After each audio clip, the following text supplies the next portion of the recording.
सासाराम के स्वर्गीय श्री सरदार दादाजी के जो बड़े बेटे हैं प्रमोद सिंह, उन्हीं के आवास पर 24 घंटे अखंड कीर्तन हो रहा है। स्वर्गीय भाई बंधु दादा दीदी को मेरे तरफ से नमस्कार। कंटिन्यू वैसे ही चल रहा है। अगल बगल के जितने भी आसपास के जो मोहल्ले वासी हैं सभी लोग प्रसन्नचित हैं इससे, और सभी लोग कीर्तन का तारीफ कर रहे हैं और सम्मिलित होकर के कीर्तन में जोर जोर से घूम घूम करके हाथ उठा करके कीर्तन कर रहे हैं। और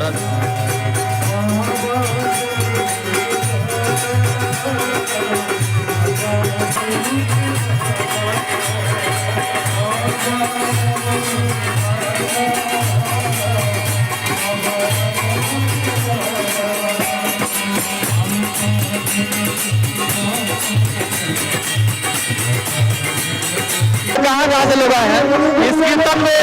हमारे आचार्य नवातीतानंद दादाजी केंद्रीय जो है जगन्नाथानंद जी एसडीएम के, और गंभीरानंद जी पटना से, और राघवानंद जी रांची से, और अन्य मार्गी भाई बंधु जैसे गढ़वा से आए हुए हैं, डाल्टनगंज से कुछ मार्गी युवा मार्गी आए हुए हैं, और बनारस से आए हुए हैं, गया से कुछ मार्गी आए हुए हैं, और अन्य जगह बहुत सारे मार्गी उपस्थित हैं। और स्थानीय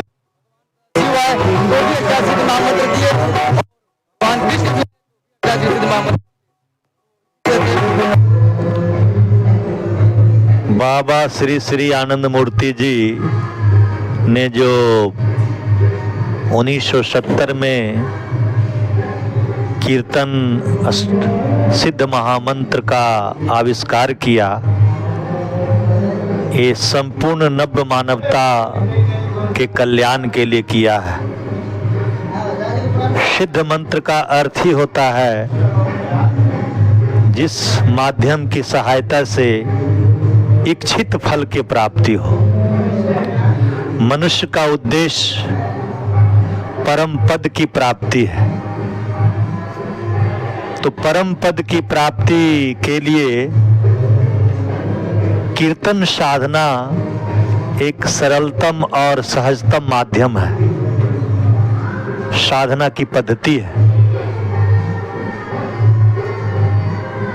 कीर्तन सिद्ध महामंत्र साधक को विशुद्ध परमात्मा की विशुद्ध अद्वैत अवस्था में स्थापित करता है।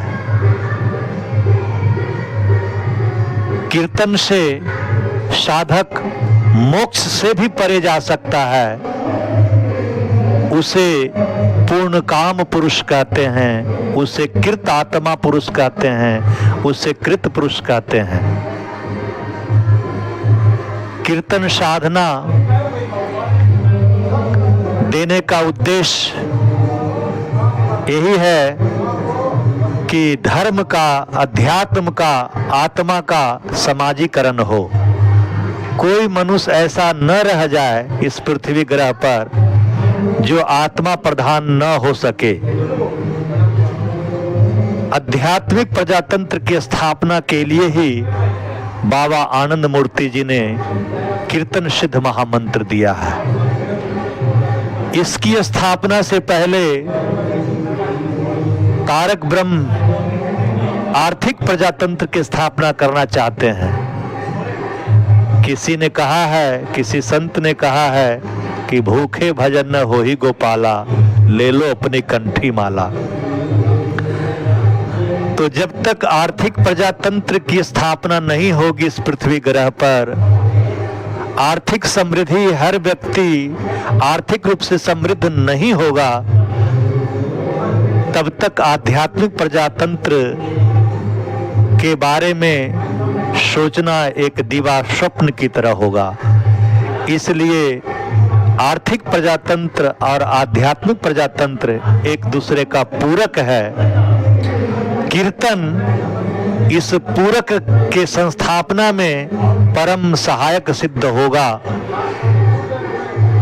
इसलिए हर साधक का कर्तव्य बनता है कि इस पृथ्वी ग्रह पर अधिक से अधिक अखंड कीर्तन किया जाए, करवाया जाए, ताकि एक परम सकारात्मक भाव, ब्राह्मी भाव का सामाजिककरण व्यक्ति और समूह के बीच में हो, यही कीर्तन का उद्देश्य है। नमस्कार।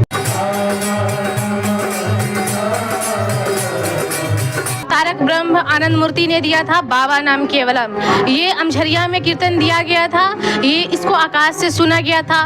बाबा नाम केवलम का अर्थ होता है, बाबा शब्द बप्र धातु से बना है, जिसका अर्थ होता है सबसे प्यारा, सबसे प्रिय। नाम मतलब सिर्फ उनका नाम, केवल मतलब ईश्वर, केवल ईश्वर का नाम, केवल आत्मा। तो ये बाबा नाम केवलम का अर्थ हुआ। इसको करने से सभी जो मानसिक शारीरिक जितना भी सब तरह का संतुष्ट संकट है, ये सब दूर होते हैं।